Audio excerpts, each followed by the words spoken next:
had such wonderful sidelines. I mean, you go around here, there really wasn't a bad seat in the place. And it sounded good. That was the best thing of all. It was the best sounding hall that we had back then. Can't think of any concert that I've been here that wasn't great. Bowie, Genesis, Springsteen, Frank Zappa. Ted Nugent played here. Peter Frampton played here.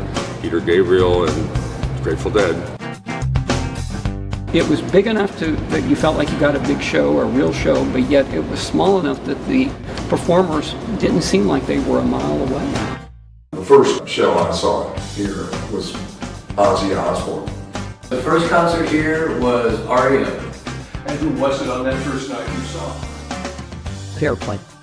I know the tickets were cheap, like $3. It's been a long time. Yeah, it looks pretty much the same. Rick Moody's earliest memories of Memorial Hall revolve around wrestling. His dad refereed events and managed wrestlers. Later, it was the music that brought him in, like a really rowdy Jerry Jeff Walker show.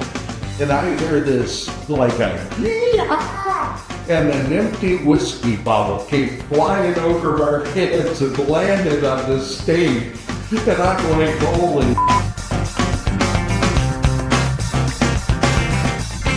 The history of country music in this place is quite incredible.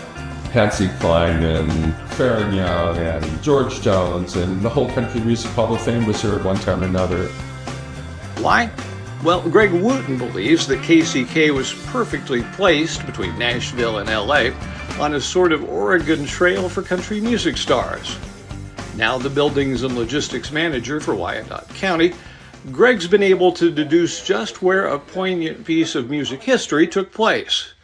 The last photo of Patsy Cline was snapped right here next to the loading dock after a concert in 1963. Lives lost too soon is why there's a memorial hall at 7th and Barnett in the first place. After World War I, the city chose to remember its fallen with a building featuring massive columns and grand entryways. 100 years later, it still looks great. There's been quite a few changes, just trying to put a little love in this place. I think it's the love that it's always deserved. With a big centennial celebration on the way, Rocky's been busy cleaning and upgrading Memorial Hall, including parts that most of us never saw, like the ballroom upstairs and the veterans' rooms on each side of the foyer. We don't hold the big concerts like we used to. They all like the Sprint Center and stuff for that kind of thing, but we still do a lot of community events. We do a lot of nonprofit events here. And then there's roller derby. Casey's Roller Warriors bring an old school vibe back to Memorial Hall. It's a perfect fit for the narrow walkways, steep ramps, and Spartan dressing rooms where our musical heroes waited their turn on stage. And all these years later, we're still talking about it. So yeah, if you think about, what this was like in, 1969 with Led Zeppelin in here, Robert Plant adjusting his trousers and getting ready to go on stage. And what I've heard is that Bon didn't realize there was a second show and that he hit the Jack Daniels really hard and he was too drunk to play very well at the second show and in fact passed out despite efforts to prop him up literally. One of the best was, of course, Creek Follies when they were debuting Dark Side of the Moon.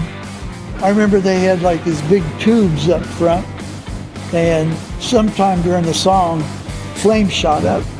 And I was with my cousin, and he was down the floor. But when the flames came out, I saw him, he went running out because it freaked him out.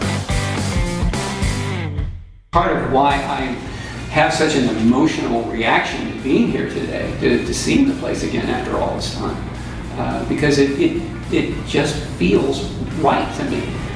We don't have a VIP section here.